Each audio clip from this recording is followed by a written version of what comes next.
So in 2022, things really started to pick up for my business, y'all. So I was doing Ready to Love and I was also running my business, and y'all, I hit the ground running at the top of the year. I was literally securing a client every single month.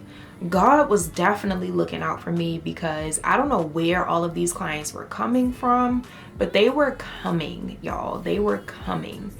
Now, I will say I was extremely busy because I was working for Ready to Love, I was working for Rue La La, and then I was running my business. So it was so exciting though to be busy and to be working and styling with clients again. Like, I absolutely loved it, and that's what I was called to do. But at the end of 2022, things started to slow down. So right before they slowed down, I did secure an opportunity as a stylist on set for the Washington Wizards jersey reveal. So that opportunity was presented to me by someone that I had connected with at Ready to Love. So y'all, it's so crazy how God works. So her name was CJ, and she was also on set at Ready to Love, and she was a joy to work with. Another Black woman who loved fashion, who loved style, and I don't know how she got the opportunity working on the Washington Wizards jersey reveal video shoot, but she asked me if I wanted to be a part. So I sent them my rate and they agreed. So I was able to pull some pieces from her inventory and I was able to style the models in the video shoot. Now, it was definitely different from what I was used to because the theme was like early 90s, like old school. So I basically styled them that way. So it was really cool. I styled kids, I styled grown adults, and then I even styled some older elderly people. So it was such an interesting experience, y'all, but it was fun to say the least. But like I said, as 2022 started to come to an end, clients started to dry up. I had just hired a virtual styling assistant, and I just knew that business was about to be booming in 2023, y'all. Like, it was booming all 2022, and I was literally doing it all by myself. But it got to a point where I felt like I needed help. So I shared that I was hiring on social media, and I was able to get a virtual styling assistant. Y'all, as soon as I hired her, I didn't get any clients. I want to say I hired her October of 2022, and we literally finished up my last client in November of 2022. And then after that, crickets. Literally crickets, y'all. No clients were calling, no clients were coming in. And I do get that we were in like the holiday season, so I completely understand, you know, people kind of focusing their time and their attention on that. But y'all, I didn't think it was gonna stop abruptly like that. Like, it was crazy. Literally, as soon as I hired her, nothing. So I had hired her and told her that I would pay her $250 a month. So funny, because right at the end of 2022 was when they made sports betting legal in the state of Maryland. So everybody was getting on FanDuel and everybody was getting on all of those like sports betting apps, and they were betting to make some money on the games. So my boyfriend was really into it, Jordan. And he actually helped me win $250 exactly on sports betting.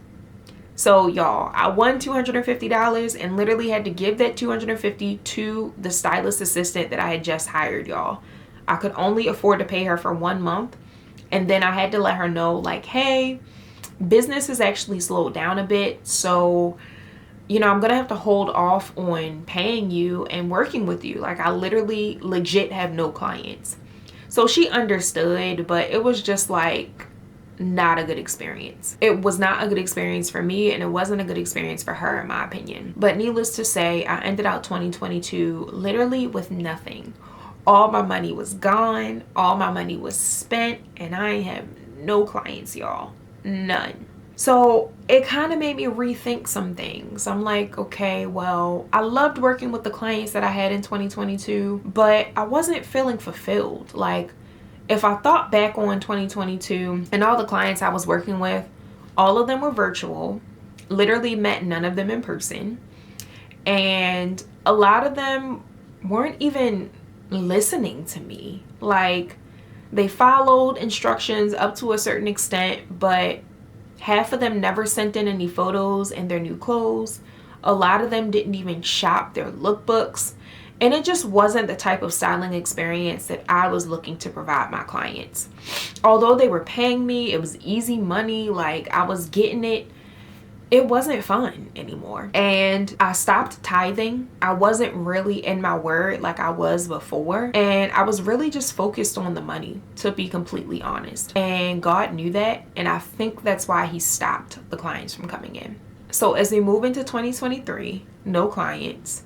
Still working at Rue La La. And this is January of 2023, y'all. I am out and about running errands on the clock. Because at this point in time, I was salaried. So you know, I'm thinking, I can do what I want. And I was really doing what I want, y'all. I was getting my nails done on the clock. I was getting my toes done on the clock. I was shopping on the clock. I was doing everything on the clock. Because when you're salaried, like, you're not getting paid per hour. You're getting paid for the year. So, like, my time was already paid for. I was still doing my work and getting things done, making the meetings and doing all the things, making my sales and all the things. But I was still doing what I wanted. So one day I'm out and about running errands. I'm at Walgreens. I had to pick up a prescription. And I didn't have any meetings on my calendar for that day. But I randomly get a message from my manager's manager adding a meeting to my calendar and asking, hey, are you available for a meeting? So I'm thinking like, well, now I gotta hurry up and get in the car or hurry up and make my way home so I can sit in this meeting. Like, what in the world? It was hella random, y'all. So hop on the call and it's not just me. It's literally my entire team. Minus like maybe 2 or 3 stylists. And they're like, hey guys, thanks so much for, getting on this quick meeting. I know it was very last minute, but we just wanted to let you guys know that we're letting you all go. Effective immediately. Effective immediately, y'all. January 2023. 10 years in to my styling career. 10 years into my styling journey. And yet again, I'm getting let go. Or yet again, I'm losing a job. I'm like, I couldn't help but just bust out laughing. I'm like, effective immediately? Nice. Mind you, at the end of 2022, I had attended this conference ran by Raven Hoquette, who was also the founder of Increase 365, called Supernaturally Paid. The conference was called Supernaturally Paid. And the conference encouraged me, although it was very expensive, it encouraged me to rebuild my relationship with God and to really just focus on him. So I was in the process of doing that. I had ended up, after the conference in 2022, December of 2022, I had joined Increase 365. This was my first full year in Increase 365 in 2023. And the first month, I get let go from my job. How timely. So I already knew God's hand was on it, but it didn't feel like it, to be honest. Like, okay, I wasn't sad, I wasn't upset, I was getting a severance, but I had already planned to go on this trip to Tulum, so I was paying for that. Still had my student loans, paying for that. But y'all, one thing that I did that I tried doing before when I first got let go from Amazon was apply for unemployment. Y'all, when I tried applying for unemployment back in 2020 when I got let go from Amazon, nobody budged. It was an interesting space to be in because although I was living in Baltimore, my home was in Baltimore, I'm from Baltimore. Like I mentioned, Amazon was based out of Virginia. So I think it was a whole thing with trying to figure out where they would provide me unemployment. Like, would it be in the state of Virginia or would it be in the state of Baltimore? Because my job was in Virginia, I basically had to apply for unemployment in the state of Virginia, and it just wasn't working. So I'm out of a job again, tried applying for unemployment again, now in the state of Baltimore, and it worked. I got unemployment.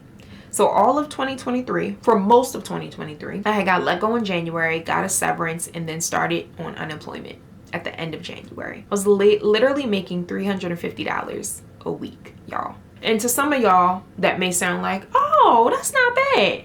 But to anybody else, that was nothing. Y'all, I still had student loans. I still had to live.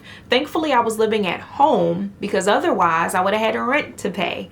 It was just a lot. And it wasn't enough money. I was now back at square one again, y'all. And business wasn't businessing. I had just got a credit card the year before and I was paying that off. It was just a lot, y'all. It was a lot. But 2023 was a cool year because I was still able to travel thanks to my credit card. which was not a good idea, but I did it anyway. And I was also able to invest in a business course with Lauren Messiah, and that was a great experience. I learned a lot. I still have access to that course. I got lifetime access. And that encouraged me to revamp my business. I kind of changed it up a lot. I started giving clients more of my time. I raised my prices. I reconfigured my process. And I really focused on that basically all of 2023 until the week before my unemployment ran out. I got an interview. I got an interview with a brand called LaFleur, and I was hired as a virtual stylist. And y'all, I absolutely loved it. Although I wasn't making as much money as I was making at Rue La La, I was still, a little close to what I was making, so it wasn't horrible. But it was a virtual styling job working for a small brand. The clothing really fit my needs and also fit the needs of my audience for my business, so it just aligned perfectly, y'all. And God was looking out, because how he let me get a job the week before my unemployment runs out. I didn't even know it was running out until I checked one day, and I'm like, the last paycheck? Huh? I thought this was supposed to have me good throughout the entire year. I was confused, but it worked out because I ended up getting a job literally the week before it ended. And y'all, the entire time I was getting unemployment, I was paying my tithes. I was in my word. I was growing my relationship. And what helped me to do that was the Increase 365 community. If I was doing that by myself, I probably wouldn't even be where I was at currently, and I probably would still be worrying, trying to figure out what I was going to do for a job and all the things. So Increase 365 really got me through 2023 and beyond. So moving into 2024, y'all, we're getting close. I was still working at LaFleur. It was me and my manager, y'all. I was literally the only stylist, me and my manager. And I loved it. I got all the clients, I got all the money, I got all the things. And I was still paying my tithes, still doing what I needed to do, building my faith and building my relationship with God. And it was just a great experience. Although, my business was still not where I wanted to be, I got my first client in January, and that first client came from LaFleur. So it was a connection I got. It was a client who signed up for an LaFleur appointment. And then after speaking to her and talking to her, I noticed that she was local. And I said, hey, well, if you want like a real experience working with a client in real time, you should come on over to SCB Luxury Styling. I'd be happy to help. And she was all for it. So shout out to Stacy for being my first client in my newly renovated SCB Luxury Styling business. And she was the first person to go through my new and improved process. So I appreciated her. She was very understanding, and I just loved working with her. After that, I got my second client working with Kishana, and although she didn't come from LaFleur, she came from another platform that I was introduced to and a part of. So that was a great experience. 2024, the top of 2024, I got the client. I was on the news, y'all, in January. I started hosting events. I did the Style Evolution Workshop series. I did 3 of them, and I collaborated with my peers and my friends to really put on an amazing experience. We started doing bento styling at work, so work got even busier. We hired some new people, and I got more co-workers. I was hired to be full-time because the job started part-time, and it was just an amazing experience. 2024, although there were some ups and downs, overall it was a great year.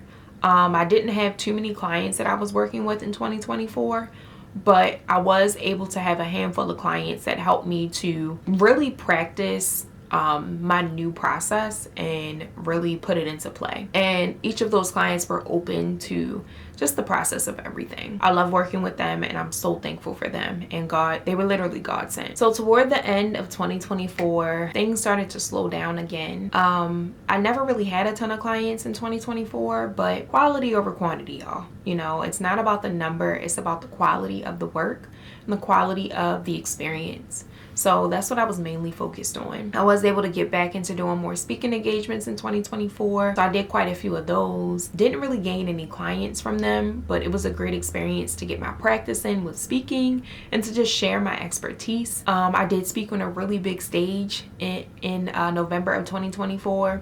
So that was a great experience as well. And I sold a few ebooks throughout the year. I don't know if I told y'all, but in this video, but I created an ebook called The Body Shape Bible at the top of 2019, which was my first full year as a full-time entrepreneur. I also created an ebook. So exploring all of the different ways where I could share my expertise and style people without actually physically styling them. So I've had the ebook for quite a few years at this point, and just sharing it and talking about it a lot more in 2024 was what I did, and I made some sales. Now that we're in 2025, January of 2025 to be exact, I haven't actually gotten back into the swing of things. I'm still kind of prepping and planning and plan to get back into more social media postings come February. I am leaving to go on a retreat in a couple of days with Increase 365, so I'm excited to do that and just get a change of scenery, refresh my mind, and to really just reset. 2024 was an interesting year, but it was a great one. I learned a lot, I grew a lot, and now I'm in a space where I want to be even more intentional about the decisions that I'm making, who I'm working with, who I'm connecting with, what I'm doing with my time. I'm in the process of now being on a board. So I'm gonna be a board member, y'all, this year for a women-led organization for creatives. I'm in the process of working with another company that partners with brands that help women who are petite. So I'm excited for that. This retreat I'm super excited for, and just all the new things that God is introducing me to this year. So I say that to say the journey has been journeying, y'all. Like, you will never get to a point where you feel like you are exactly where you want to be, but you will always be exactly where you need to be, where God has you. So I encourage you to build your strength, build up your faith, and really grow your relationship with Him. And He's going to instruct you and tell you where to go. If you don't actually hear Him just yet or know what His voice sounds like, He may speak to you through other people. He may speak to you in your dreams, and you may begin to feel led to do certain things. Just know that that's Him. But I encourage you to surround yourself with people who are God-led, who are believers, so that you can be in the space and just learn how to navigate that space better. Continue going to church, watching your sermons, reading your Bible, and really putting those verses into play. I know the Bible can sometimes be hard to understand, but when you have the Bible app, you have the easy version, you have the message version. I also really like the NLT version. So really putting what you read from the Bible into your current life and how it fits into what you're doing and how it fits into what you're experiencing, and going from there. That's really the biggest thing that you can do. Continue increasing your prayer life. I know I've increased my prayer life throughout these last couple years, and it has definitely been helpful. Meditation has also been helpful as well, because y'all, I can get an attitude with somebody. I can get upset when things don't go my way, but meditating has helped me to increase my peace and to also like just calm me down. And yeah, start a devotional. That has been helpful too. They have a ton of devotionals on the Bible app, but if you want to get a physical devotional, that's good too. Jesus Calling is a great one. And yeah, y'all, that has been my journey. So lesson learned, focus on God, pay your tithes, separate your business money from your personal money. Don't do things just for the money. Do things because you love it and want to do it and you're passionate about it. And if you can't see yourself being a stylist for free, then maybe this just isn't the industry for you, and that's okay. I love styling. I will always love styling. I love helping women look good. I love helping women feel good, and I honestly would do it for free, but that doesn't mean I have to. So I'm going to continue running my business, building up PSU, get back to building up Black Women Who Style, and really educating and helping you as well scale and grow your business as a stylist. So I hope you enjoyed this video. I hope you were able to stay until the end and listen to me ramble about my journey. And I also hope that this inspired you to keep going, because y'all, if anybody knows how hard this industry is, trust me, I know. So let me know if you have any questions about my journey that I didn't mention in the comments below. And that's it, y'all. I'll see y'all in the next video. Don't forget to like, comment, and subscribe, and I'll talk to you soon. Bye.